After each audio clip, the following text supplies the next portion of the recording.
Hello, everybody. My name is the narrator, and today is part two of showing you some cryptids that I found that linger around Canada. Starting with the first one, it is the Toronto Tunnel Monster. Now, through the early developments of Toronto, many of its early builders found it difficult to remove many major rivers that would interrupt the construction of the massively growing city. An improvise to this problem was to instead bury and build over these rivers, making many of these rivers still actively flowing through the city even to this day. Now, it is described as a man-like hairy creature that thrived in these rivers before they were hidden away from the public in 1978. Here's a story provided by cryptids.fandom.com. It was a warm summer's day in August of 1978 when a Toronto area man had a experience with a strange creature that would forever change his life. Ernest, who would only allow his first name to be used, was a soft-spoken 51-year-old man at the time of his harrowing experience. He and his wife of 19 years has been raising a litter of kittens. One of the kittens apparently disappeared, and Ernest decided to search for it in the vicinity of their Parliament Saint apartment. Close by, he stumbled upon the opening to a dark cave and crawled approximately 10 feet inward. This is where he said, "I saw a living nightmare that I'll never forget." Armed only with a flashlight, Ernest encountered a creature of unknown origin. He described the monster as a long and thin, almost like a monkey, 3 foot long, large teeth, and weighed maybe 30 pounds, with slate gray fur. However, it was eyes that truly stood out, orange and red slanted. Ernest spoke reluctantly with reporters as to what occurred next. The creature spoke to him. "I'll never forget it," he said.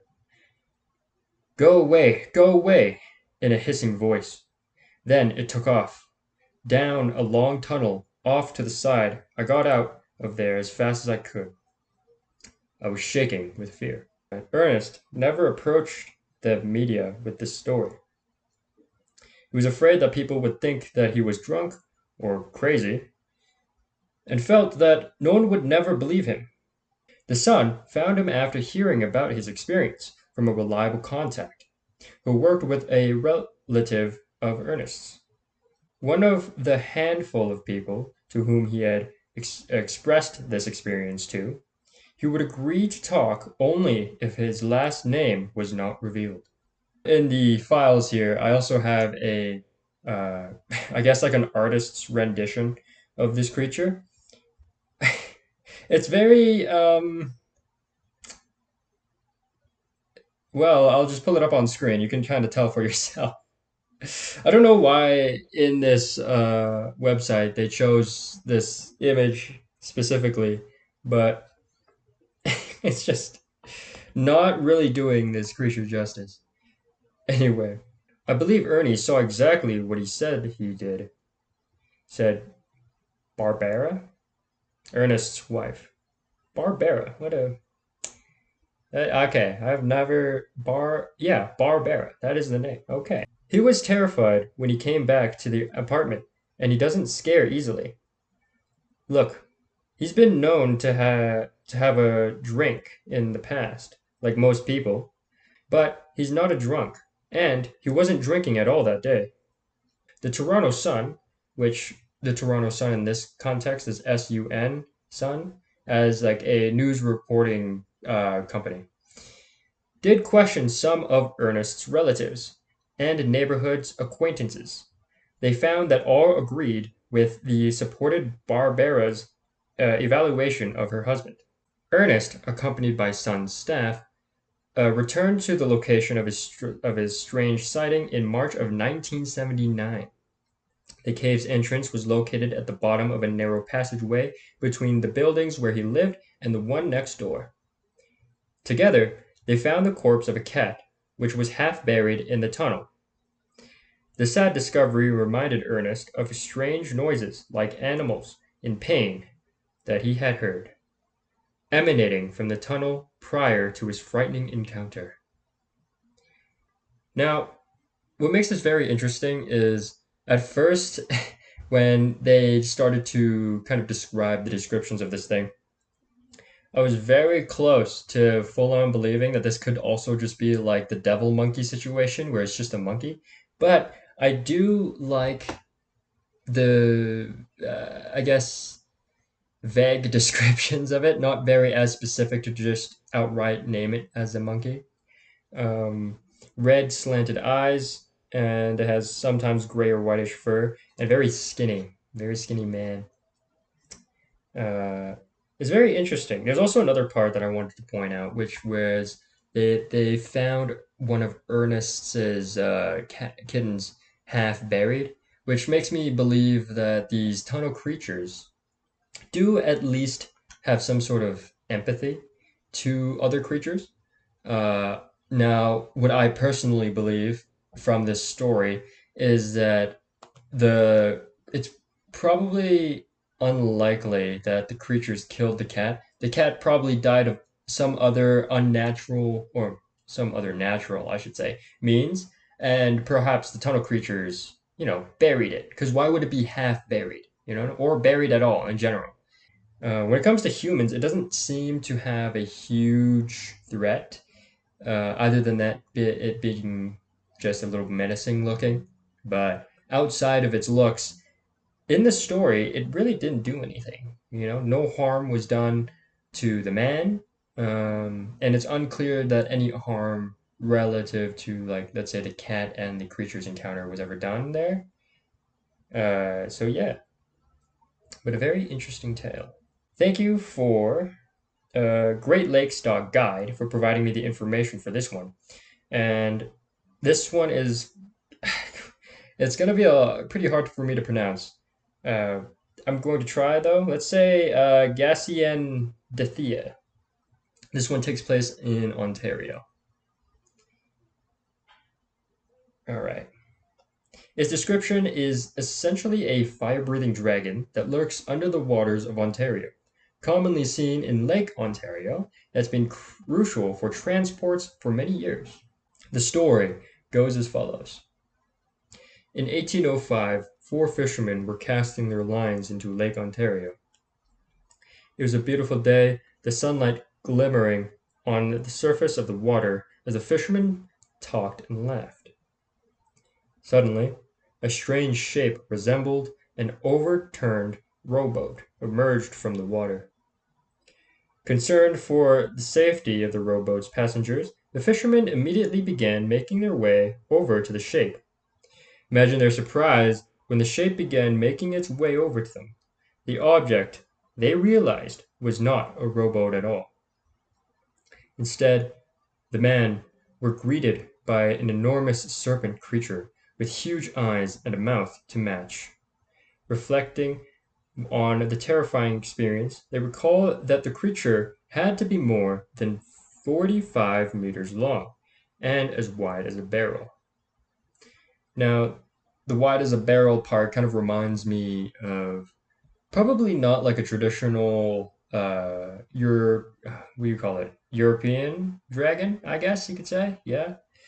With the I kind of envisioned this dragon, and I've seen a lot of art online of this dragon, and they resemble it more akin to like an Asian dragon, like a Chinese dragon kind of deal, which I found pretty interesting, because this does take place in, you know, Ontario, Ontario, Canada.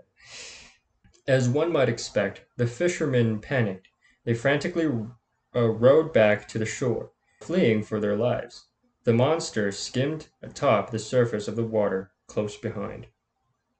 Once the men were safely back on dry land, they said the creature taunted them from the lake. All right.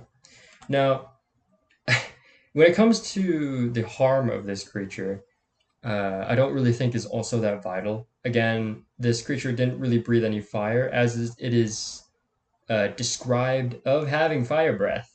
It is also described that it can go flying into the air with a trail of fire as well. Now, it didn't use any of those powers, so this dragon clearly didn't want to harm these fishermen. And I kind of think that this dragon was or is like a mischievous kind of character, just kind of like, just playfully scaring these people.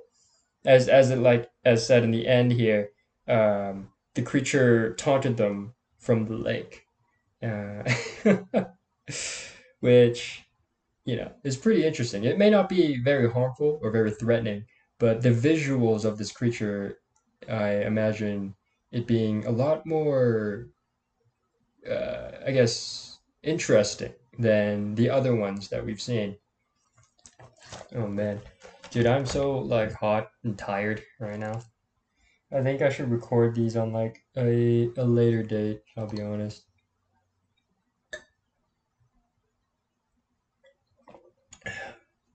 Man. I also might try to record like a gameplay trailer. Or not gameplay trailer. Gameplay. Uh I guess if I could have just stopped my sentence there. Record some gameplay, me playing some like Outlast Trials, maybe some Little Nightmares too. I don't know, whatever I'm feeling right now. Honestly, I could just straight up play like Risk of Rain. Maybe nothing like anything horror related, but oh man, dude. Hopefully summer's going well for the rest of you guys here, because man, it's hot out here. Man, oh man. All right, well, hold on. I think I'm gonna keep going though. We only have like two more other creatures to go, so also the sun. Well, sun. I guess it's just daylight in general. The sun's not really high in the sky anymore, so it's starting to fade.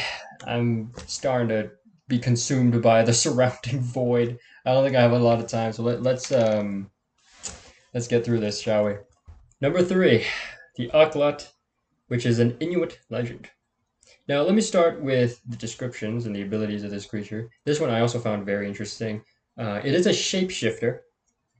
However, uh, I think its story and its limitations, I suppose, of what it specifically chooses to morph into, I find very unique. So here goes. A creature that originates in the Arctic Sea that has killed many fishermen, the Aklat that morphs between a wolf and an orca whale. A vicious hunter that can swiftly traverse through water and land, catching its victims in their tents. And if one were to foolishly fall asleep near an ocean's edge, they may wake up to themselves submerged, seeing the blood that emanate from their leg swim up to blind them from the creature. Due to its wolf and orca forms, this gives the Aklat strong capabilities of tracking and navigation. The origin of the Aklat goes as follows. An unnamed man who's always been fascinated by the open sea, its beauty, wildlife, maybe even its vastly deep mystery, are possible elements of his obsession. But one night, the man set his sails and went for another drift into the vast ocean. Something called to him that night, a voice, vision, perhaps a deep realization. Whatever it was strong enough to speak to his soul with whatever he wanted, whatever he needed. Tying up his small raft, he headed back to the village. He hurried through snow and ice that spanned through the Arctic. The man called out when he was close to the village, but as he got closer and his vision grew clearer, he could see nothing but disappointment and disgust in his people. In their eyes, they no longer saw the man for what he used to be, as his innocence and identity was stolen by an unnatural force that lay beneath the surface of the Arctic waters. He cried and begged for them to listen to what he found, but through it all they refused to listen. They saw the man as a lost cause, too far into the sickness to ever be saved. The people quickly concluded to cast him out of the village in hopes that the curse never transfers to the rest of them. The man found anger in his betrayal, but with the night growing colder, and he had no time to waste, as he trudged through the cold, alone and hungry, a pack of wolves met his path. The wolf saw the man's disparity, and instead of being defensive, the wolves took him in as one of their own. Through many weeks they fed the man, taught him how to hunt, and the man learned to live along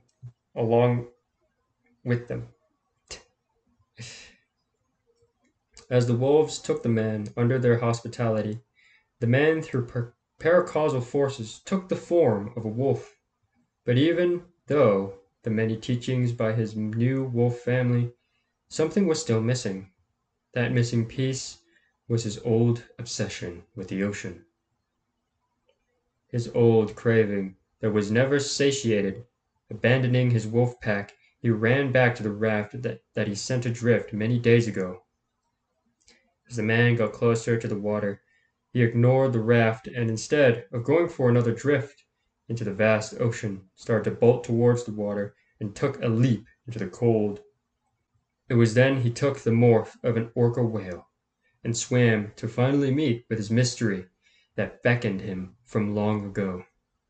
Despite the man's obsession with the ocean being satiated, his anger under the betrayal of his own people still festers in his mind. Whenever his hunger for revenge awakens, he's determined to resurface under his wolf form to claim a victim of his ancient anger. This one is thank you again for cryptids.fandom.com for providing the story. And I just like generally the info about it. But yeah, this one was really cool. I think the story I've seen online of I tried to look for like the origin, but there's not a lot of detail. I did fluff up the story a little bit because a lot of the stories are just summaries of a tale in like a singular paragraph or maybe like a couple sentences. And I feel like this is a cryptid that should be kind of looked into more.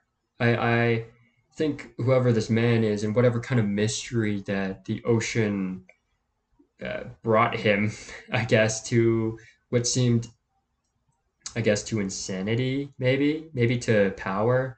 I don't think this man was crazy. I think he genuinely did know of something that the ocean or whatever was behind the ocean was trying to tell him, but people didn't listen. And it's something that it leaves a lot of interesting mystery. Okay. The last one, thankfully, for my sake, is called the Mahaha Man. Oh, I think it's just called Mahaha. Sorry. This one takes place in the Arctic, and a tale that originates from the Inuit people, and is described as a demon. This one's going to be also quite interesting. Mahaha is a maniacal demon that terrorized parts of the Arctic. This creature is described as a thin, sinewy being. Sinewy, I believe, means kind of skinny, lengthy, scrawny. You know, that kind of shape. Oh my god, it's getting so dark out right now. Usually I use like the sunlight, but the sun is starting. The void is consuming me. Let's do this quickly. I guess before I die. Okay. Eyes blue in color and cold to the touch. Mahaha's eyes are white and they peer through the long stingy hair or stringy hair that hangs in his face. This demon is always smiling and giggling. It is strong and is always barefoot. Mahaha is usually seen with almost no clothing on, yet it never seems to be bothered by the cold. This cold demon takes pleasure in tickling its victims to death with sharp, vicious nails attached to its long, bony fingers. Many elders have remarked on the expression of the dead victims Mahaha leaves behind. It seems all of the victims have a similar expression of their faces, a twisted, frozen smile. Mahaha is easily fooled. Most of the stories told about him by survivors end with it being fooled in some way. Despite being able to trick this demon does not secure your safety, as the demon is always on the hunt for its next victim that lingers in the Arctic. And thank you for the InuitMyths.com for this information. Now, when I try to look, there isn't an origin story of this demon. There's only details of what it is and what it does. Unfortunately, so far I haven't found a story or a narrative.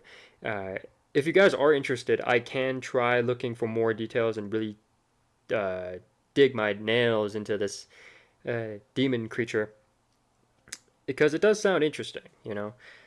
A lot of cryptids they try to play into kind of like unknown supernatural. This type of creature has never existed until we found this example of the creature. But the Mahaha is just a straight up demon, very plain and simple, you know, um, which, titles or creature categories carry a lot of weight, you know.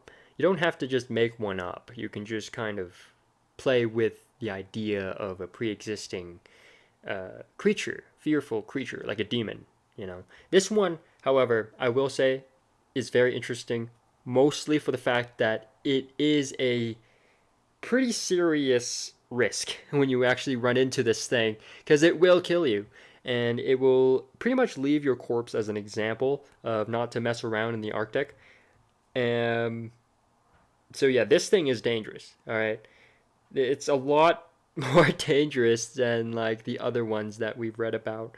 Um, well, actually, this demon one, and the Aklut, the Aklut, the one that morphs into a wolf and an orca, are probably like the most two dangerous ones that I've yet to see, uh, compared to like all of any of the other myths in Canada. So yeah, all right. This is where I'm going to end it. Uh, Luckily for my sake, maybe unfortunate for you. I'm sorry. There we go. Okay. Okay. Well, before the void consumes me entirely, um, thank you all for watching. Thank you for subscribing if you haven't already. If you've left a like or will leave a like at the end of this, I thank you for that as well. I really do like doing these types of videos. And if you want to see more, subscribe and ring the bell for notifications because actually not apparently, I know this personally. Uh, when I'm subscribed to like Markiplier or something, when he uploads, or Meat Canyon for example, when he uploads, I just don't see it until I refresh my page, and I don't actually get it from the notifications. It's annoying.